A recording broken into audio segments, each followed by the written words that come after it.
Hello, Christiani here, and we have a mini practice for you for aligning and releasing your body in less than 30 minutes.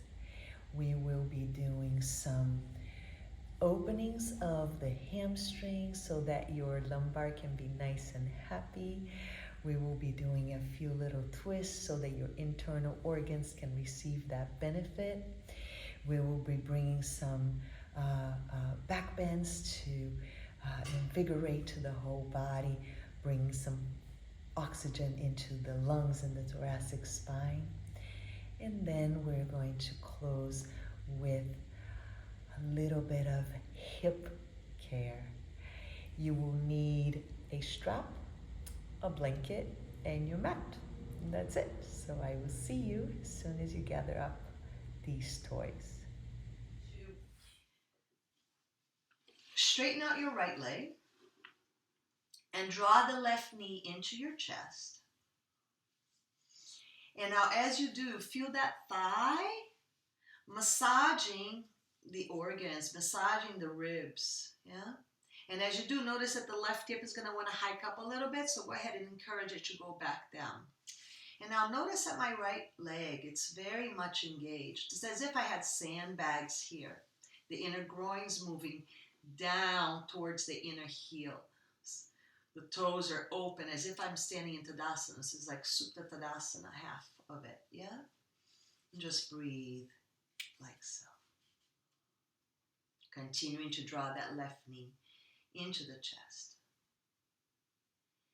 And then from here, some of you, especially if you don't have a strap and the hamstrings are a little bit tight, will be happy just coming into our next pose in this way. Or maybe even you want to bend that bottom leg so you have a little bit more space. Yeah. But most of us, especially if we have a strap with a loop, we want to place that loop right at the ball of the foot. And then take a hold of the loop like so. So no strain on your wrist, no strain on your shoulder, the arm is straight. And using this prop to assist you in engaging the back of the leg. So from the foot, from the arch of the foot, the back of the foot, all throughout the back of the leg, you are lengthening and expanding, opening. And this will make the lumbar really happy, yeah? And we need the lumbar happy in order to create space in the heart, in order to go into the back bends. So if you feel that you're beginning to bend the elbow, then you want to tighten it up a little bit more. But if on the other hand, you feel that you're beginning to have to strain through the upper body, give yourselves more loop, yeah? So that's the nice gift about this. And if you don't have a strap that looks like this and you just have a scarf or something like that, just work it in this way. But it is important that you keep the jaw relaxed, the eyes soft, the neck free, the shoulders down, so that you can put all of your attention in where it's needed. So these muscles engage, unless the leg is bent, which is absolutely fine, so that you can allow for the opening of the back of the leg. Yeah? So wherever you are, find both hips, square them, send them towards the end of your mat. And on the next out breath, see if you can extend that leg up and maybe even in a little bit more. Some of you may even grab a hold of the big toe. Supta Paragustasana is the name of this pose. And then go ahead and bring it back and down. And before we switch sides, I want you just to experience the effects of what you just did. You may find that that left leg is more grounded now, yeah? And you want that kind of stability at your base, very much so, especially if you're going to create space for the heart and the lungs. So let's go ahead and bring the right leg in this time. Same idea. here, of course, is we want to extend that bottom leg as if in Supta Tadasana, right? As if we're standing in your mountain pose with the foot flexed, and then really draw that right thigh in, like massaging those organs, sides of the lungs, stimulating things on the inside. So good. So keep drawing in, but you're drawing in without straining the neck, without straining the face. And then from here, again, if your hands were here, begin to straighten out the leg. Maybe you need to use the strap in this way because the hands don't quite clasp enough, yeah? So that's fine as well. Wherever you are, the idea is to continue to engage the leg, engage the muscle of the leg, and lift from there.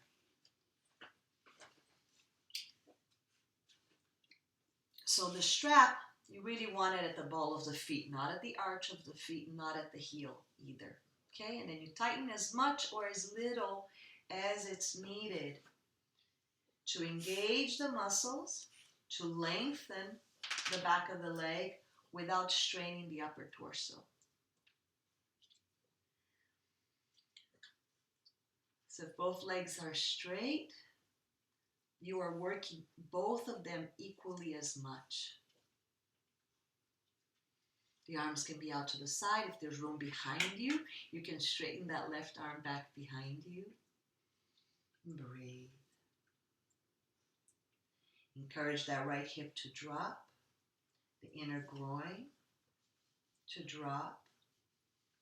Beautiful. And continue to engage through the front of the thigh. Every morning, every night, wherever you can fit it in. The hamstrings are tight in particular. This is a really great tool, great tool. And then go ahead and bend. Release. See if both legs feel equally as grounded. Now, yeah. And then from here, we're going to bend both legs. So I want you to create this 90-degree angle here. And then if you have a strap like so, you will open it up enough just to get it through your legs and then place it right at the medius part of the leg. So tighten up the belt quite a bit here and make sure that the belt is not going to undo as you stretch your legs apart. So you want to maintain that 90-degree angle. And then go ahead and create a little tug of war with both legs wanting to move away from one another, but the strap preventing that from happening. And you will feel those outer hips engage quite a bit, right? So then from here, encourage the abdomen to drive up. Bring your hands to the base of the skull. Take a nice deep breath in here. And then rotate to the left, emptying out all the air. And then inhale back to center, lifting up through the chest a little bit more. Continue to work those outer hips. Yes, you're evening out the pelvic floor. Is really wonderful. Sometimes it gets out of place. I know for B happens a lot, and this really helps. And then switch sides. Empty out the breath here. Now you could do this all day long, right? Not necessarily, but you could do this quite a bit. This is a wonderful cleanse. But I'm going to leave you to do that on your own. Okay? And then let's go ahead and remove the strap. And with the hands behind the head, you just want to rock and roll a little. This can be smooth, maybe it's side to side. Just massaging the spine. Maybe you want to travel around the earth, lubricating each vertebra. You can be playful about this or extremely gentle, whatever it's called for, yeah? And then from here, let's come to standing. Take your strap with you. Yoda, what are you doing over there, huh? Yoda's yoga is more about licking than anything else. I'd like for you to take your strap, open it up. Oh no, let's not, no, because some of you don't have the loop. So let's just take the strap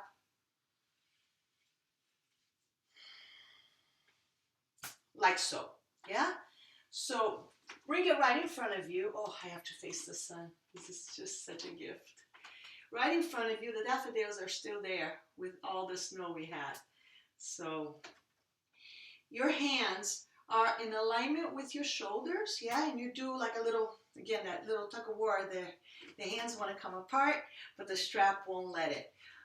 But then take the shoulders down and away from one another. So the tops of the shoulders down and away from one another, opening up through the collarbones, yeah? And then from here, go ahead and bring it back behind you. I'm going to enjoy the sunshine again. Hopefully you get to enjoy some sunshine soon again too. So then I want you to once more broaden the shoulders away from one another. And then note that the tips of the shoulders draw in towards the thoracic spine, but keep that length of the abdomen, the length of the abdomen to support the lumbar spine, yeah? So lifting through the abdomen as you broaden through the shoulders, tops of the shoulders, and move the tips towards one another. And if it's there for you to walk your hands a little bit further back, that's wonderful. You may even clasp the hands together. That's great too. But if you feel that this happens, then it's best to take a strap and have a little bit more room, because you're very much interested in broadening through the tops of the shoulders and bringing the tips of the shoulders towards one another. So this is another thing that you definitely want to have at your desk, because the movement of typing, right, is just the opposite of that. So just to do that every so often is so helpful. So now I'm going to start to bring that into a little bit more of a cleansing action. So we're going to do some rotations now, but keeping in mind the broadening of the shoulders, bringing the tips of the shoulders towards one another. So let's go ahead and come onto our knees right at the very end of the mat. And let's take the left knee forward, as far forward as you can, so about this much distance. Placing both hands down. Take a nice deep breath in here, lifting and lengthening through the entirety of the spine. And then plugging that right shoulder in, take that left arm back and come into your first rotation. So then here, the right shoulder's plugged in, it's driving back. The tip of that shoulder is assisting in opening the lungs and the heart. So the upper chest is open here. Empty out the breath completely. And then inhale back down. And let's do the same thing on the second side. That left leg steps back. And that right leg moves forward. And then again, we plug that left shoulder into its socket, broadening the top of the shoulder away from the ear. Take the hand to the sacrum. Maybe this is where you stay on the next out breath. Or maybe you reach the arm all the way up, emptying out completely. Broadening in all directions. Breathe. And then inhale your way back down. Now some of you will want to repeat this once more, just taking that leg back and the first leg forward. Some of you will want to bring it a little bit further by bringing that left leg to the outside of the left hand and then stepping that right arm out a little bit further. Now from here, plug that right shoulder in again and then move into your rotation. So this rotation, it requires, or all rotation requires that the spine be long, and then you revolve around that, emptying out the breath. Collarbones wide, tops of the shoulders driving back, tips of the shoulders into the thoracic spine. And then bringing it back down. And again, coming back on that second side as you did before, or taking it one step further, bringing the arm out, taking a nice deep breath in here, Plugging that shoulder in, engaging, and then exhale, open. So there's that length of the spine, and then the rotation on the out breath. Exhale, exhale, exhale. Inhale, back down. And we're going to do this once more. So again, just taking the knee forward and going into the twist, bringing the leg out to the side and the arm out. Or this time, if you wish, engage in that back leg as well on the next in-breath. Really engage in the leg through the inseam of the leg to the inside of that heel, and then opening up. So that right shoulder really needs to be plugged in here so that there's no strain. And then on the next in-breath, come on in. And step it back. And then switch. Again, just this part, or straightening out the back leg and rotating.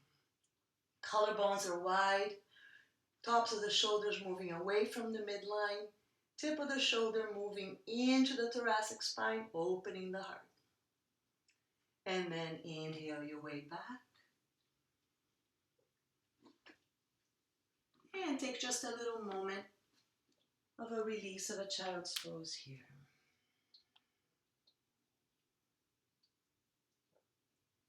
And back up.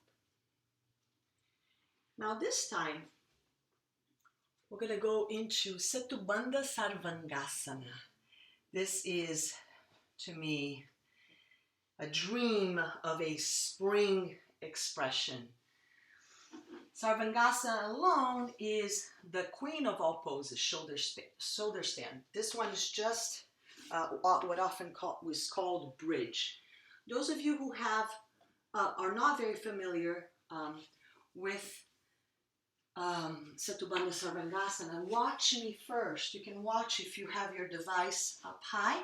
You can watch me from this more restorative place of opening the heart right here, where definitely you have the broadening of the collarbones, the tops of the shoulders moving away from the center, and the tips of the shoulders moving towards the thoracic spine. And some of you may just want to stay here throughout the whole pose, yeah? But definitely watch the first time around so that you don't strain your neck by trying to look and see what it is that I'm doing. Okay, so just watch.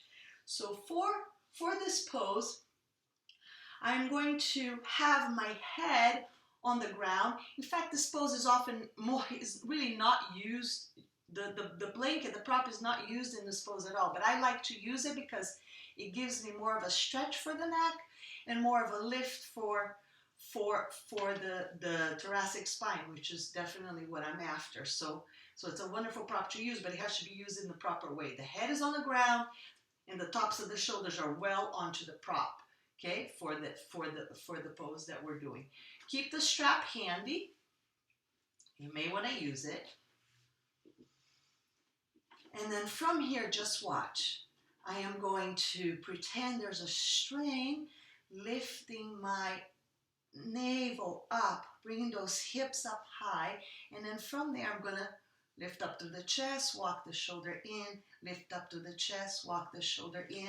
I'll grab a hold of the strap underneath me and do that same little tug of war that we did just before, lifting the heels up just to give me a little bit more of a lift, and I pull, I push, I lengthen my neck, I lift through my chest, I lengthen my neck and I lift through my chest, and I send my navel up and the tailbone towards the knees. And then from here, I'm going to bring my heels down just so that I can take those outer hips up a lot more and drop down through the inner groins and the inner heels. And then when I'm satisfied with the pose, you could stay here for a long time, but when you've grown enough into the pose and you're satisfied, bring the heels back up so that you can come down one vertebrae at a time, keeping that nice, great length that you created. Okay? So let's do it together now. So, but maybe you don't want to. Maybe you just want to stay right here in the more restorative version. You're still getting the benefits of opening the heart and lungs and welcoming spring. Yeah, so this is where you can stay. But if you are going into the pose, scoot yourself down. The head is resting on the ground, the neck lengthens, and then from the navel, pick the hips up. Pick the gluteus up. Send the tail towards your knees. And maybe bring your heels up to give yourselves a little bit more space to walk those shoulders in. Taking the strap is lovely. If you don't have a strap, another thing that works quite well is just to grab the edges of your mat and pull. Pull on them like so. Good. So there's a length in the neck. So lift up through the sternum, lift up through the sternum, lift up through the sternum. Bring the heels down. If they were up, the outer hips come up. The inner groins move down. The inner heels move down. Breathe. You're really working the front of the thighs a lot here. And you're sending that sternum up, up, up, up, up. And the navel up, up, up. And the tail towards your knees. And then bring the heels back up so that we can come down one vertebrae at a time.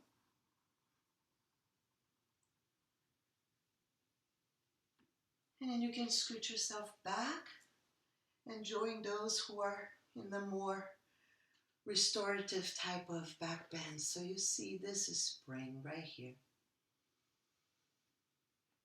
This sense of freshness, of aliveness, of renewal, nourishing every cell in your body and mind.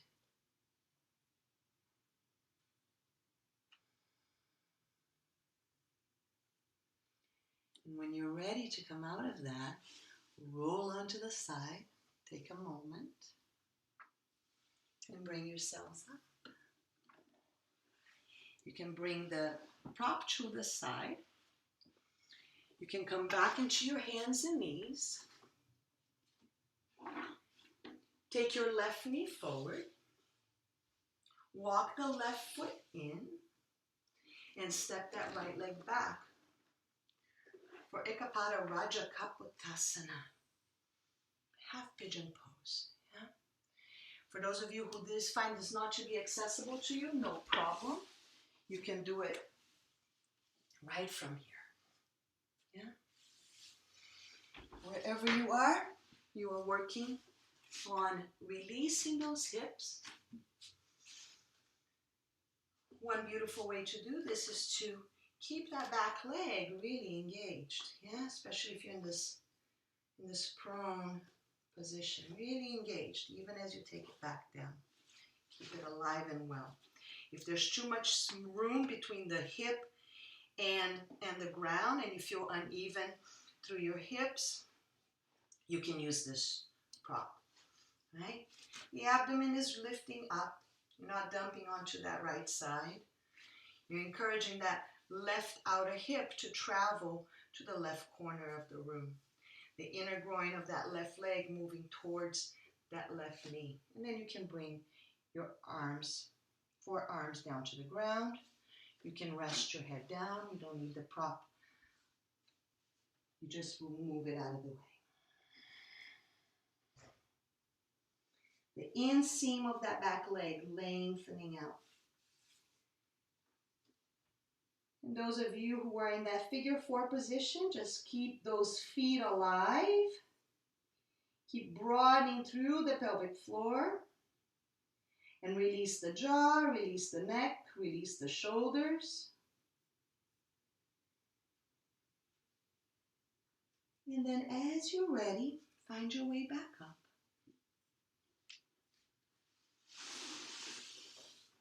And draw the opposite knee in. Draw that foot out to the side. And find your way back. Or you know who you are. lying down with the figure 4, switching legs. So here I do like to flex my foot and lift that leg up right at first, just to waken things up, just to encourage the engagement of the leg, and also to encourage the lengthening of the abdomen. I want to send it forward, forward, as the right hip moves out to the right corner of the room. And then once I found that great length, then I bring it down and I release.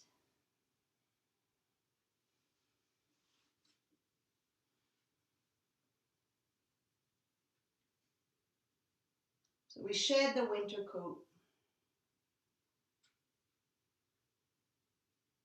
so that we can begin to welcome a sense of newness, of possibilities, of wonder into our daily lives. And in this way, inspire, support those who feel so unstable at this time. It's a great privilege.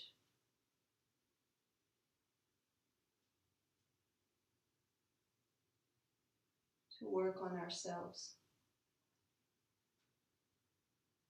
a little bit more.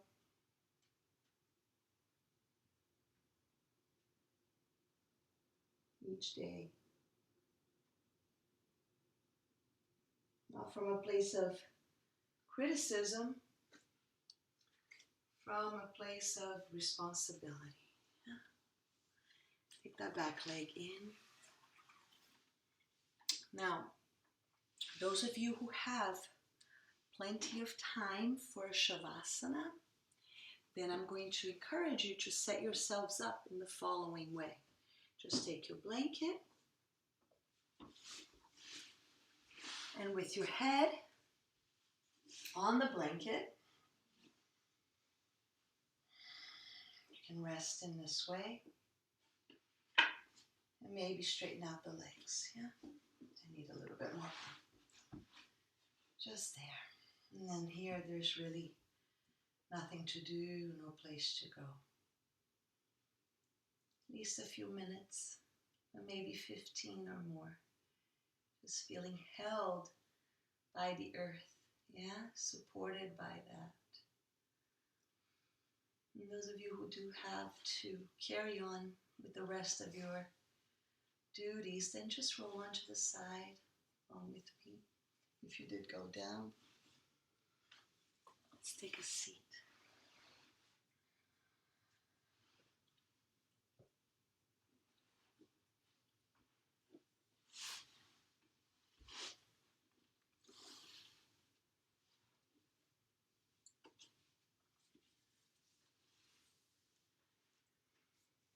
So last week I shared this beautiful quote from Yogananda about cultivating a garden in the mind, one that blooms in the soil of great wisdom. And what he shared there was that the ingredient to this is to make life simple. So I am going to send this wish out to you, to our earth, all the inhabitants in our earth, that we become more present to our actions so that we can discard the non-essentials and nurture those things that are essential to us.